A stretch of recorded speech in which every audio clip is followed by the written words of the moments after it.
Hi friends, ಮಂಗಳ cooking ಚಾನಲ್ಗೆ ಸ್ವಾಗತ. ನಾನಿವತ್ತು ಇಡ್ಲಿ ಉಪ್ಪಿಟ್ಟು ಯಾವ ಥರ ಮಾಡೋದಂತ ತೋರಿಸ್ತಾ ಇದ್ದೀನಿ. ಯಾವ ಥರ ಮಾಡೋದು ನೋಡೋಣ ಬನ್ನಿರಿ.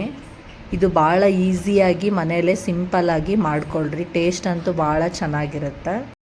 ನಾನು ಇಡ್ಲಿ ಉಪ್ಪಿಟ್ಟು ಈಸಿಯಾಗಿ ಮತ್ತು ಟೇಸ್ಟಿಯಾಗಿ ಯಾವ ಥರ ಮಾಡೋದಂತ ತೋರಿಸ್ತಾ ಇದ್ದೀನಿ. ಒಂದು ಪಾತ್ರೆ ಇಡ್ರಿ. ಈಗ ಗ್ಯಾಸ್ ಆನ್ ಮಾಡ್ಕೊಳ್ಳೋಣ. ಇದಕ್ಕೆ ಒಂದು 4 ಸ್ಪೂನಷ್ಟು ಎಣ್ಣೆ ಹಾಕ್ರಿ. ಈಗ ನಾನಿಷ್ಟು ಎಣ್ಣೆ ಹಾಕಿದ್ದೀನಿ. ಇದರಲ್ಲಿ ಸ್ವಲ್ಪ ಶೇಂಗಾ ಬೀಜ ಮತ್ತು ಕಡಲೆಬೇಳೆನ ಹಾಕ್ತೀನಿ. ಶೇಂಗಾ ಬೀಜ ಸ್ವಲ್ಪ ಜಾಸ್ತಿ ಹಾಕೋಣಮ್ಮ. ಈಗ ರಾತ್ರಿ ನೀವು ಇಡ್ಲಿ ಮಾಡಿರ್ತೀರಿ. ಇಡ್ಲಿ ಮಾಡಿದಾಗ ಮಿಕ್ಕಿರ್ತಕ್ಕಂಥ ಇಡ್ಲಿಲಿಂದ ಈ ಥರ ಉಪ್ಪಿಟ್ಟು ಮಾಡ್ಕೊಳ್ರಿ. ಟೇಸ್ಟ್ ಚೆನ್ನಾಗಿರುತ್ತೆ. ಇಡ್ಲಿಕ್ಕಿಂತ ಇಡ್ಲಿ ಉಪ್ಪಿಟ್ಟು ಎಲ್ಲರೂ ಜಾಸ್ತಿ ಇಷ್ಟಪಟ್ಟು ತಿಂತಾರೆ. ಈಗ ನಾನು ಒಂದು ಸ್ವಲ್ಪ ಕಡಲೆಬೇಳೆನೂ ಹಾಕ್ತೀನಿ.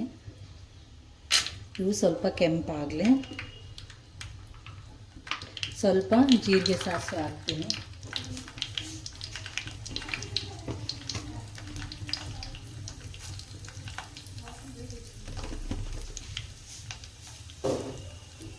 ಇವು ಸ್ವಲ್ಪ ಕೆಂಪಾಗಲಿ. ಈಗ ಸ್ವಲ್ಪ ಇದರಲ್ಲಿ ಕರಿಬೇವನ್ನ ಹಾಕ್ತೀನಿ. ನೀವು ಇಡ್ಲಿ ನೋಡಿಕೊಂಡು ಹಾಕ್ಕೊಳ್ರಿ. ಈಗ ನನಗೊಂದು 10 ಇಡ್ಲಿ ಇದ್ದಾವೆ. ನಾನು ಅದಕ್ಕೆ ಇಷ್ಟು ಹಾಕ್ತೀನಿ. 1-2 ಹಸಿಮೆಣ್ಸಿನ್ಕಾಯಿ ಹಾಕ್ತೀನಿ. ಒಂದು ಮಧ್ಯಮ ಗಾತ್ರದ ಒಂದು ಉಳ್ಳಾಗಡ್ಡೆ ಹಾಕತ್ತೀನಿ.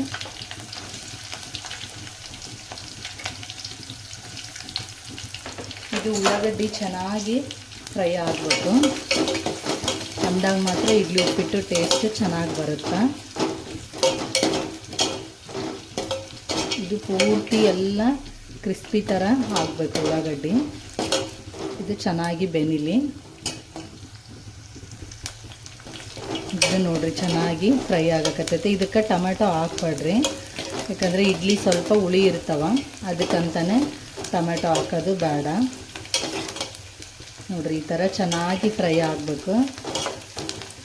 ಸ್ವಲ್ಪ ಎಣ್ಣೆ ಜಾಸ್ತಿ ಇದ್ದರೆ ಇಡ್ಲಿ ಉಪ್ಪಿಟ್ಟಿಗೆ ಚೆನ್ನಾಗಿ ಅನಿಸುತ್ತೆ. ಇದು ಚೆನ್ನಾಗಿ ಇನ್ನೊಂದು ಸ್ವಲ್ಪ ಫ್ರೈ ಆಗಲಿ. ಈಗ ಇದರಲ್ಲೇ ನಾನು ಸ್ವಲ್ಪ ಅರಿಶಿಣ ಸೇರಿಸ್ತೀನಿ.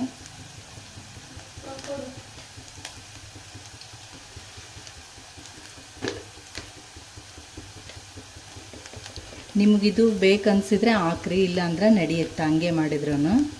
ನಾನು ಸ್ವಲ್ಪ ಸೇರಿಸ್ತೀನಿ ಅರಿಶಿಣ.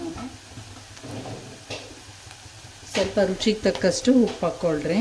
ನಿಮ್ಮ ರುಚಿಗೆ ನೋಡ್ಕೊಂಡು, ಯಾಕಂದರೆ ಇಡ್ಲಿಯಲ್ಲಿ ಉಪ್ಪಿರುತ್ತಾ ನೋಡಿ ಉಪ್ಪು ಹಾಕ್ರಿ. ಒಂದು ಸ್ವಲ್ಪ ಸಕ್ಕರೆ ಹಾಕ್ರಿ. ಒಂದು ಸ್ವಲ್ಪ ಟೇಸ್ಟ್ ಚೆನ್ನಾಗಿ ಬರುತ್ತಾ ಅಂತ ಸಕ್ಕರೆ ಹಾಕಕತ್ತೀನಿ. ನೋಡಿರಿ ಇದು ಈ ಥರ ಉಳ್ಳಾಗಡ್ಡಿ ಎಲ್ಲ ಕಡೆ ಹೆಂಗೆ ಈ ಥರ ಫ್ರೈ ಆಗ್ಯಾವ ನೋಡಿರಿ. ಈ ಥರ ಆಗಬೇಕು. ಆದರೆ ಇಡ್ಲಿ ಉಪ್ಪಿಟ್ಟಿಗೆ ಭಾಳ ಟೇಸ್ಟ್ ಚೆನ್ನಾಗಿ ಬರುತ್ತೆ. ಈಗ ಇದರಲ್ಲಿ ಇಡ್ಲಿ ಒಡೆದು ಪುಡಿ ಮಾಡಿ ಇಟ್ಕೊಂಡಿರ್ತಕ್ಕಂಥ ಇಡ್ಲಿನ ನಾನು ಸೇರಿಸ್ತೀನಿ.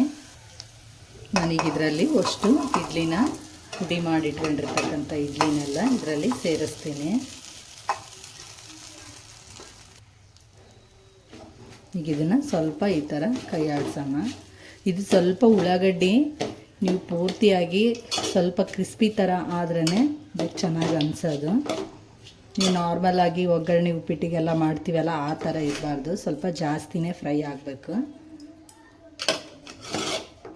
ಅಂದರೆ ಟೇಸ್ಟು ಚೆನ್ನಾಗಿ ಕೊಡುತ್ತಾ.